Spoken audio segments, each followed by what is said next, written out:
Okay, normally I try to maintain some form of decorum when it comes to new miniatures, but this one has got me absolutely revved up like you wouldn't believe.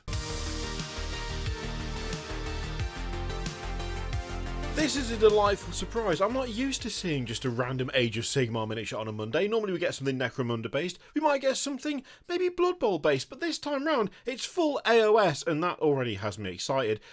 Also, oh my god, what the... Why am I so red? I'm like really pink. What's going on there? What is Look at that. I've got like full pale around the eyes, but like especially on this side of the face. What has happened? I think I might be dying. Look, we're going to squeeze... No, we're not going to squeeze out a video. Oh my god, let's start again. Pretend you never saw any of that, because I'm probably going to cut it out, or I'll leave it in. I don't know. Who cares? So, let's have a little chat about the latest reveal, which frankly has got me frothing at the gash. I am moister than an oyster. I am all clammed up like you wouldn't believe, because this is one of the best Soulblight miniatures I've seen so far. And I'm just going to say right now, I love me a bit of Soulblight. All of this up here, all Soulblight. I love me a bit of Soulblight. This is grand. I love this. I don't know whose idea this was, but I'm absolutely loving it. As they say, royalty has returned in Dawnbringer's Book 4, The Mad King Rises, and in Gyron the expedition has reached a treacherous mountain range known as The Neck, deep within the territory of New Summercourt. As if delusional ghouls weren't bad enough, Usheron's cannibal court is currently playing host to a delegation of haughty vampire diplomats. Vampire? Vampiric. What even happened there? I don't... Vampiric? Haughty vampiric diplomats. That's what that says. Alright, okay. Yeah, we're good. Yeah. Under the watchful gaze of Sekhar, Fang of... whatever that says. Nulahmia? Nulahmia? Look, regardless of where she's from, this model is absolutely class.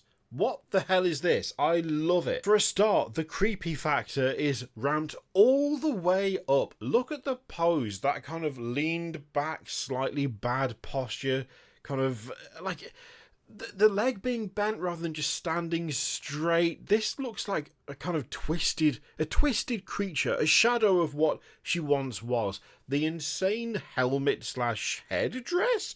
What even could you class that as? Technically a helmet. It is technically a helmet. I mean, it's got the stuff that goes down the side and around the back, but it's also like the length of her torso plus her head, so it kind of mixes the two. The fact that all the armour is pitted and damaged.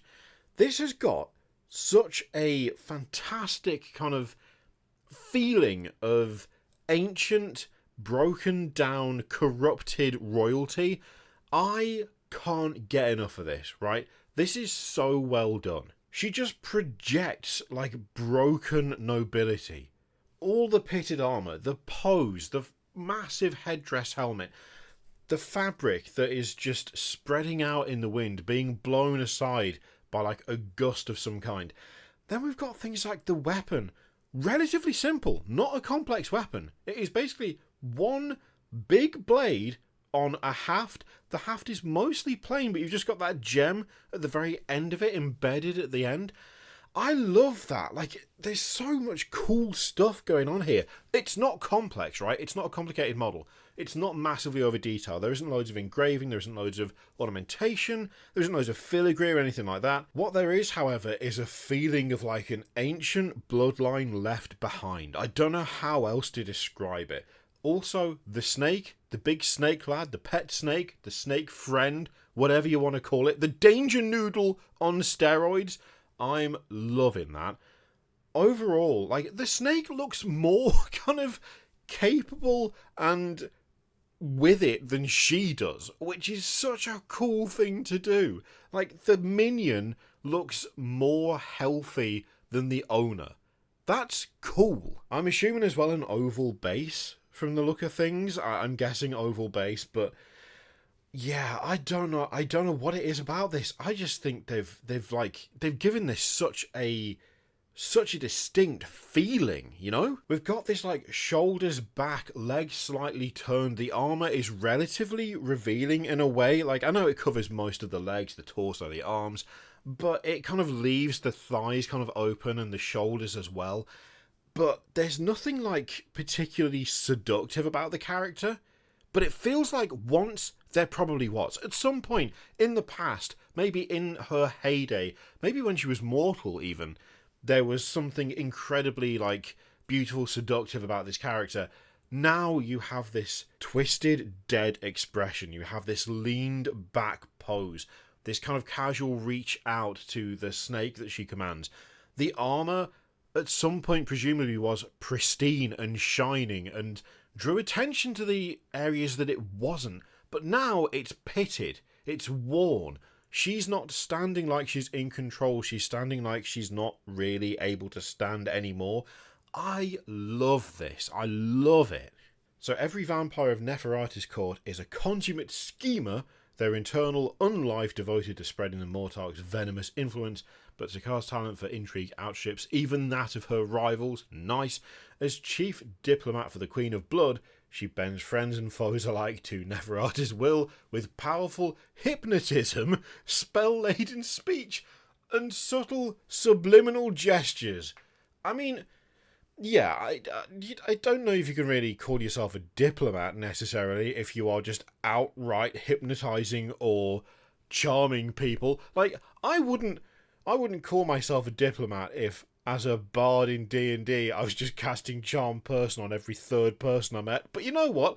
I love that that's how they've done it here. That's fantastic. They've wormed their way into Usheron's court, banking on his respect for nobility, chivalry, and the blood ties between Mortarchs. From here, they siphon the Summer King's infected blood, sending shipments of fine wines out into Sigmarite cities across the mortal realm. Oh, I love it. Oh, yeah, that's great.